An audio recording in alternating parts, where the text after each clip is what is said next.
Morning class. Now today we will learn to prepare the total debtors account. So children, in this question further few information is given related to the debtors. First of all, balance of debtors on 1st April 2006 is given. Then balance of debtors on 31st March 2007 is given. तो सबसे पहले आपको ये पहचानना होता है कि कौन सा यहाँ पर डेटर्स का ओपनिंग बैलेंस है और कौन सा यहाँ पर डेटर्स का क्लोजिंग बैलेंस है। तो पहले तो आप सिंपल से देखें, 2006 दिया हुआ है और 2007 दिया हुआ है।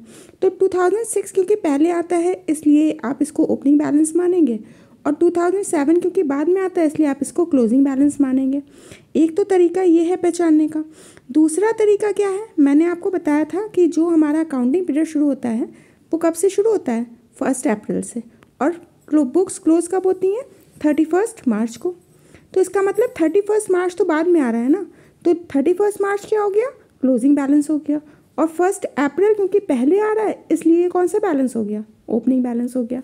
तो आप लॉजिकली भी देख सकते हैं और आप अपने अकॉर्डिंग इसको बाय ट्रिक भी यूज़ कर सकते हैं।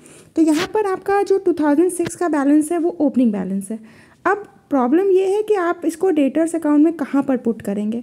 तो क्योंकि डेटर्स हमारे लिए क्या होते हैं, ये हमारे लिए करंट एसेट्स होते हैं, और जो भी एसेट्स होते हैं उनका बैलेंस किस साइड दिखाई देता है, उनका बैलेंस डेबिट साइड में दिखाई देता है, ओपनिंग बैलेंस। इस बात का ध्यान रखना है, यहाँ पर भी डेटर्स का बैलेंस है और यहाँ पर भी डेटर्स का बैलेंस है।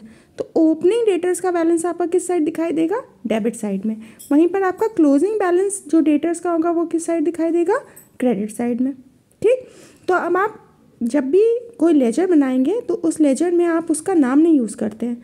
तो यहाँ पर आप डेटर्स के अकाउंट में किस नाम से लिखेंगे इस बैलेंस को, बैलेंस ब्रॉट डाउन। यहाँ देखिए मैंने लिख करके भी दिखाया है, आप बैलेंस ब्रॉट डाउन करके इसको शो करेंगे। इतनी बात समझ में आ गई।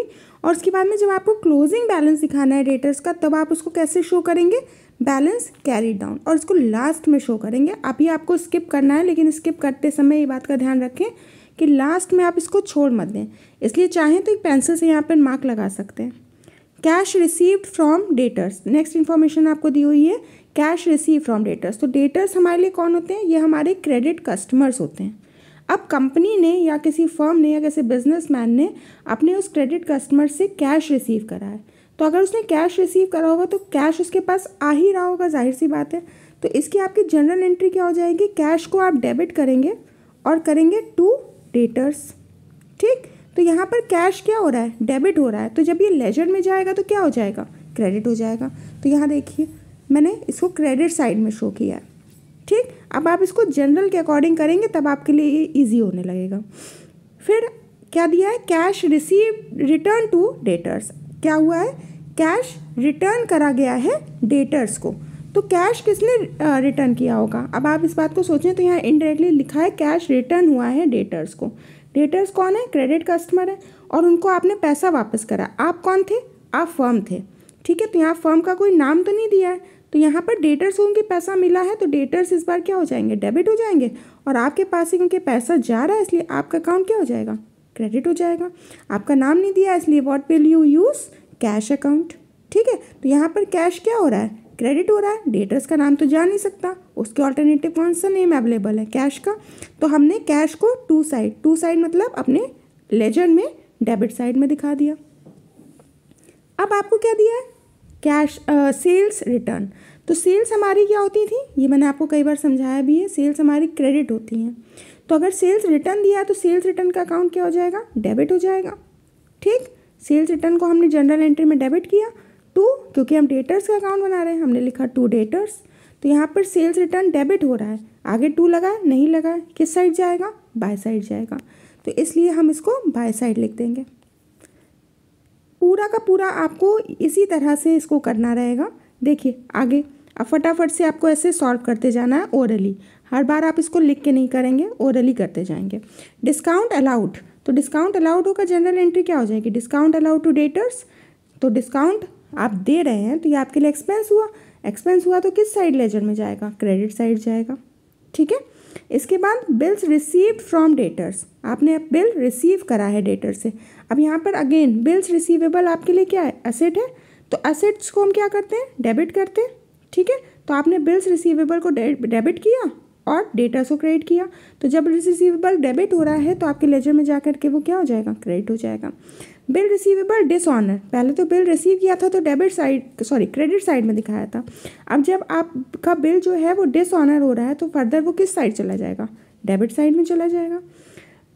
अब जब भी आप डेटर्स अकाउंट प्रिपेयर करेंगे तो आपको दो बातों का ध्यान रखना है। एक तो आपका डिस्काउंटेड अगर हो रहा है बिल तो वो नहीं जाएगा, अगर आपका कोई प्रोविजन क्रिएट हो रहा है बैड डेट्स पे तो वो नहीं जाएगा। ठीक, तो अब हमारे पास में क्या इन्फॉर्मेशन बच रही है, बैड डेट्स की। बैड डेट्स की हमारे लिखा है एक्सपेंस है तो बैड डेट्स की एंट्री क्या हुई होगी, bad debts account debit to debtors हुई होगी। इसलिए क्योंकि बैड डेट्स डेबिट हुआ होगा तो लेजर में जाकर के वो क्या हो जाएगा, क्रेडिट हो जाएगा। आपने इसको क्रेडिट में लिख लिया। अब सेम काम जो हम पहले करते थे हम वही करेंगे, बैलेंस करना है हमको। बैलेंस करने के लिए हमको क्या निकालना है, टोटल डेटर्स अकाउंट हम किस लिए बना रहे हैं, क्योंकि हमें ये देखना है कि हमने अपने कस्टमर को कितने की क्रेडिट सेल करी है। ठीक है, तो यहाँ पर आप कैसे दिखाएंगे, जो भी आपका डेबिट और क्रेडिट साइड आप टोटल करेंगे, जिधर भी आपका कम आ रहा होगा उधर आप क्रेडिट सेल से उसको बैलेंस करेंगे। ठीक, बैलेंस कैरी डाउन तो आप ऑलरेडी लिख चुके हैं ना, इसलिए इस बार आप बैलेंस कैरी डाउन नहीं लिख सकते। आपको कैलकुलेट क्या करनी है, क्रेडिट सेल्स कैलकुलेट करनी है, इसलिए आप बैलेंस किससे करेंगे, क्रेडिट सेल्स से। दोनों साइड टोटल करके माइनस करके आप इससे से बैलेंस करेंगे। एक बार इस क्वेश्चन को फिर से अपने आप से ट्राई करेंगे। उसके बाद नीचे मैंने आपके लिए क्वेश्चन लिखा है जिसमें आपको सेम इन्फॉर्मेशन दी हुई है और आपको टोटल सेल्स निकालनी है। ठीक है, तो यहाँ पर टोटल सेल्स का ध्यान रखना है, पहले आप क्रेडिट सेल्स निकालेंगे, ऐसे ही पूरा सीक्वेंस आपका ऐसे ही चलेगा। उसके बाद में आपको क्या कैलकुलेट करना है, टोटल सेल्स। तो टोटल सेल्स कैसे निकलेगी, कैश सेल्स। ठीक, और अगर उसमें हम क्रेडिट सेल्स को ऐड कर दें तो हमें टोटल सेल्स मिल जाएगी। तो पहले तो आप पूरा ऐसे अकाउंट बनाएंगे, उसके बाद आप टोटल सेल्स निकालने के लिए यहाँ देखिए आपको कैश सेल्स दी हुई है 25,000 की, और क्रेडिट सेल्स आप कैलकुलेट कर लेंगे, दोनों को ऐड करके आप टोटल सेल्स कैलकुलेट कर सकते हैं। Okay, so try this question by own. See you in the next class. Till then, thank you.